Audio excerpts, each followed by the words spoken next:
Holi spirit weeps, जो पाक रूह है ये भी रोता है। ट्रू लव ब्रिंग टीयर्स, सच्ची मोहब्बत अश्कबार है। जो पाक रूह है ये भी रोता है।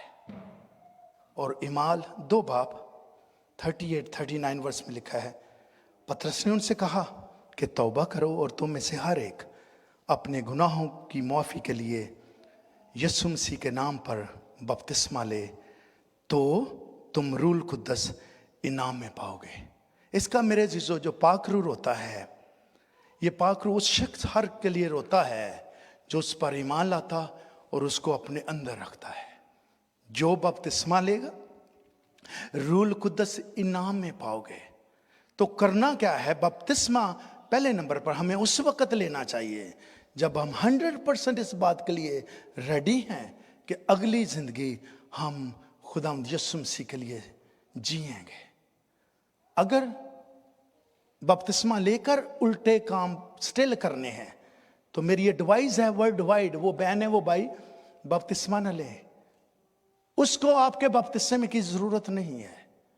बपतिस्मा लिया है तो फिर आपके कामों से, आपके बिहेवियर से, बोलचाल से, चाल चलन से पता चले कि ये शख्स चेंज हो चुका है। तो यहां पे तरीकाकार जो है, रूपाक जो है, ये भी रोता है।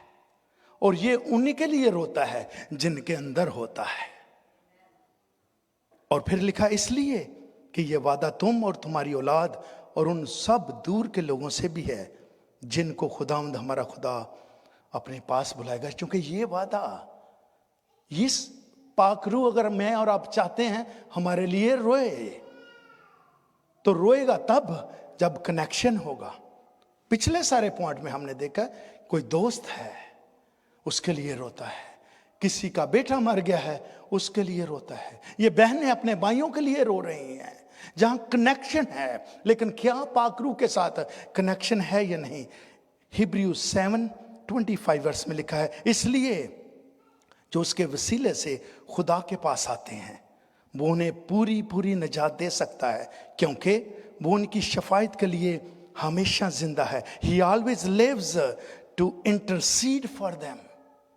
ये तो मेरे से जो फ्री गिफ्ट है, पाकरू जो फ्री गिफ्ट है, अगर एक बार मेरे और आपके अंदर आ जाए तो हम इसे जाने ना दें। और क्या लिखा है? ये उनकी शफायत के लिए हमेशा जिंदा है। शफायत, इंटरसीड करना। जब लोग पास्टर्स को कहते हैं पास्टर जी हमारे लिए दुआ करें, पास्टर जो है वो इंटरसीड करता है आपके लिए। लेकिन अगर पाक रूह ही आपके अंदर आ जाए तो पाक रूह आपके लिए इंटरसीड करेगा। और इसके साथ साथ रोमियो 8 इसी तरह रूह भी हमारी कमजोरियों में मदद करता है। फिर क्या होता है कि कमजोर इंसान की जो बॉडी है ये गुनाह आलूदा है, लेकिन जब पाक रूह आ जाता है तो उसके लिए लिखा है कि इसी तरह रूह भी हमारी कमजोरियों में हमारी माँ में बताता है, हमारी मदद करता है। मेरी बेटी, ऐ मेरे बेटे, ये कर, ये ना कर, ये कर, ये ना कर। और इसके साथ साथ क्योंकि जिस तौर से हमको दुआ करना चाहिए हम नहीं जानते, तो फिर कल ही दवाइया ग्रुप खोले है। गौर से सुनिएगा, ये सीखने वाली यहां पे बात है। क्योंकि जिस तरह हमको दुआ करना चाहिए हम नहीं जानते। We do not know what God wants us to pray for. Actually जो इसका रियल ट्रांसलेशन है, खुदा की मर्जी है मेरी और आपकी जिंदगी में कुछ चेंजिंग लाने की। हम क्या दुआ करते हैं? मुझे ये कर दे, मेरे लिए ये कर दे, मेरे बच्चों के लिए, मेरे पेरेंट्स के लिए, मेरे जॉब के लिए, मुझे घर चाहिए, मुझे गाड़ी चाहिए। ये प्रेयर है। मिलती है, कईयों को नहीं मिलती। और बड़े सारे लोग हैं जो प्रेयर नहीं करते। ये सारी दुनिया की चीजें उनके पास हमसे बेहतर है। लेकिन यहां जो सीखने वाली बात है वो ये है, क्योंकि जिस तौर से हमको दुआ करना चाहिए हम नहीं जानते। सो क्या है? We do not know what God wants us to pray for. Mean खुदा की कुछ मर्जी है कि मेरा बेटा या बेटी इस तरीका से या इस चीज के लिए दुआ करें। हो सकता है जिन चीजों के लिए हम दुआ करते हैं वो खुदा की मर्जी नहीं है, इसलिए जो दुआएं नहीं सुनी जाती वो खुदा की मर्जी नहीं है।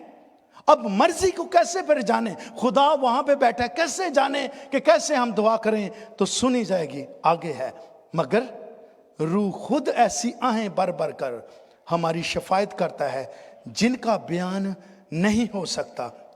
Spirit himself intercede for us with groanings that cannot be expressed in words. हमारे लफ्जों से बयान नहीं किया जा सकता। अगर हम यहाँ पर भी सीखते हैं कि अगर हम चाहते हैं कि हमारी दुआएं उसके हजूर बखूर की मानद पहुंचे तो मुझे और आपको फर्स्ट स्टेप बैप्टिज्म लेने की जरूरत है। जब बपतिस्मा लेंगे तो लिखा है पाक रूह तुम्हें इनाम में दिया जाएगा। जब इनाम में मिल गया पाक रूह तो वो हमारे अंदर रहकर हमारी शफायत के लिए हमेशा जिंदा है। जब तक मेरी और आपकी जिंदगी रहेगी, अगर रूह पाक रूह को वेलकम किया है वो हमारी मदद करेगा। और इसके साथ साथ जब हम उसमें पाक रूह के साथ मिलकर, चाहे वो आपकी सिंपल दुआ हो या गैर ज़बान में दुआ हो, जब पाक रूह हमारे लिए इंटरसीड करेगा तो वो वही दुआ हमारे लिए करेगा जो दुआ खुदा चाहता है कि हम करें। जोरदार ताली इस बात के लिए बजाएंगे हम कि खुदा की मर्जी कुछ और है, हम इंसानों की मर्जी कुछ और है। वो जिस तरह चाहता है कि दुआ की जाए मेरे जीजो, पाकरू हमें बताएगा, पाकरू हमें सिखाएगा। क्योंकि कलाम मुकद्दस में लिखा है और सौल जो है खुदा की रूह से जुदा हो गई। सौल को एक पैटर्न दिया गया था कि तूने इस तरह चलना है। इसी को भी वही शख्स है, खुदा का खादम है, सैमुअल नबी है, उसने ही मसा किया है। लेकिन इसने क्या किया है? इसने वो उसको फॉलो नहीं किया। अगर तू उसके हुक्मों को, फरमानों को माने तो मेरे जीजो सौल से उसकी रूह, खुदा की रूह जुदा हो गई। और लिखा और खुदावंद की तरफ से एक बुरी रूह उसे सताने लगी। बुरी रूह जो है, अगर गौर से सुनेगा तो बुरी रूह, गुनाह जब आता है तो गुनाह करने वाली रूह आपके साथ होकर उस गुनाह को करती है। और नाफरमानी की रूह, नाफरमानी की भी रूह है, जो नाफरमानी करते हैं उनके साथ वो रूह आकर उनसे वो सारे गलत काम करवाती है। बगावत, बेईमानी, दुनियादारी, झूठ, लालच, बदी, बदकारी, इबादत ना करना, दुआ ना करना, किसी पे तरस ना खाना, गलती ना मानना, जमीर का मर जाना और रूहानी अंधापन जब ये आ जाए तो मेरे जीजो लिखा है, अगर सैमुअल जो है उसने अनॉइंट किया है, तो अगर एक शख्स उस कानून को जो खुदा ने दिए हैं नहीं मानता तो रूह जुदा हो जाती है। कुछ लोगों की डिनोमिनेशन है, एक बार रूह मिल गया आपके अंदर रहता है। यहाँ पे लिखा है जो सौल है उससे रूह जुदा हो गया और बुरी रूह उसको आकर सताती थी। इसी तरह मेरे अजीजों, अगर हम अच्छी रूह को, उस पाक रूह को बैप्टिज्म के बाद इंटरसीड करती है और इंटरसीड के बाद हमारे लिए रो रो कर, क्योंकि अब कनेक्शन हो गया, ये रूह मेरे और आपके अंदर रहती है, हमारा तो अल्लाह है। आप जानते हैं कि ये अगर लोगों ने जानवर रखे हुए हैं, ये रसल ना, हमें कुत्ता पसंद नहीं, जिनके घरों में उनको पता है, तो रसल कुत्ता ले आया एक बार छोटा सा। मैं और इसकी माँ कहने लगे कुत्ता तो नहीं तुसी रख सकते घर च। कहने लगा नहीं डैड है ना, मेरे दोस्त है वो वेकेशन ते गया है, तो फिर 2 वीक लिए मैं उसकी हेल्प करनी। 2 के 3 वीक हो गए। अब कुत्ता बेसमेंट में रखा, उसको जंगले में रखा हुआ था ताकि ऊपर ना जाए। शाजिया के जितने भी चादरें थी वो डालता जा रहा है, कुत्ता वहां पे यूरन करता है।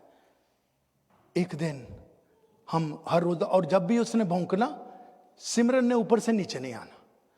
मैंने इसको कहा रसल भाई मेरा ख्याल है तुसी कुत्ते दे नाल ही बाहर जाओ। हम इतने लोग हैं घर में, इतना आना जाना है, कुत्ते की हमें जरूरत नहीं है। तो क्या हुआ, हमारी हीट खराब हुई। एक गोरा आया, वो हीट ठीक कर रहा था। कुत्ते ने देखा इस घर में मुझे एक्सेप्ट नहीं करते, कुत्ते ने छलांग लगाई उसकी गोद में। वो ऊपर आया, शाजिया कुकिंग कर रही थी। शाजिया कहती है यू लाइक दिस डॉग? कहता है मेरा पिछले हफ्ते ही मरिया है एक, मेरे को 2 ने। तो शाजिया कहती है मैनू कॉल की थी, मैं जॉब पे था, इसको दे दें। मैंने कहा जी दे दें उसको। रसल को बताना है, मैंने कहा बाद में बताएंगे, ये जा रहा है जाने दे। रसल को मैंने कहा कि वो हीट वाला आया था तो वो कुत्ता लेके जा रहा है। वो डैड मैं तो $800 का लिया सी। मैं आई डोंट केयर तू 800 का लिया सी या नहीं, तेन क्या है, तू झूठ क्यों बोला है? ਇਹ नहीं मुझे बात जो बताने वाले झूठ क्यों बोला है? ਇਹ नहीं जिन्हें कुत्ता बेचे इसने वो मैंने कहता सी कि एक बारी लै जाओ घर। तो जो घर में रहते हैं आस्ता आस्ता उन्हें भी इनसे इससे मोहब्बत हो जाएगी। और बहुत 95% होता है।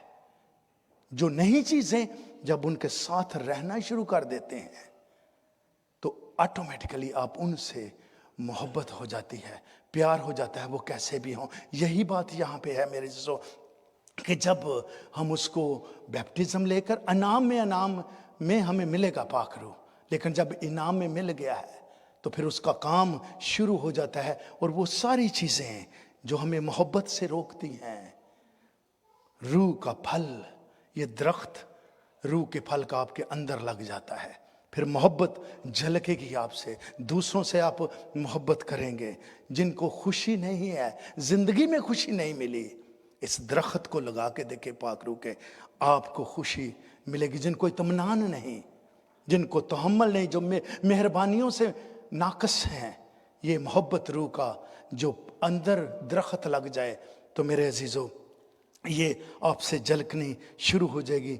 जिनको नेकी करना नहीं आती, नेकी करना शुरू कर देंगे। जो ईमानदार नहीं है, बेईमानी है, हर बात में फ्रॉड है, झूठ है, उनकी नेचर चेंज कर देगा ये पाखरू हिलम और परहेजगारी। फिर आप कहेंगे लोगों को कि ये करता था अब नहीं करता, ये करती थी अब नहीं करती, क्योंकि ये पौधा रूह का फल मेरे अंदर एक दरख्त लग गया है, ये हर रोज़ मेरी ज़िंदगी से झलकता है और फिर क्या है, मेरी ज़िंदगी तब्दील कर रही है। और ना सिर्फ ये, फिर जब आप दुआ करेंगे तो आपको अपने लफ्ज़ नहीं चाहिए, आप गैर ज़बान में क्या कर रहे हैं लिखा है कोई नहीं समझता, लेकिन पाक रूह बताता है कि इसकी ये ज़रूरत है। मेरी बहन मेरे भाई, अगर आज तक पाक रूह को फ़र्क जाविये से आपने देखा है तो इस जाविये से अपने अंदर लें कि वो आए, मेरी हर दुआ की शफायत करे, और जब उसके थ्रू,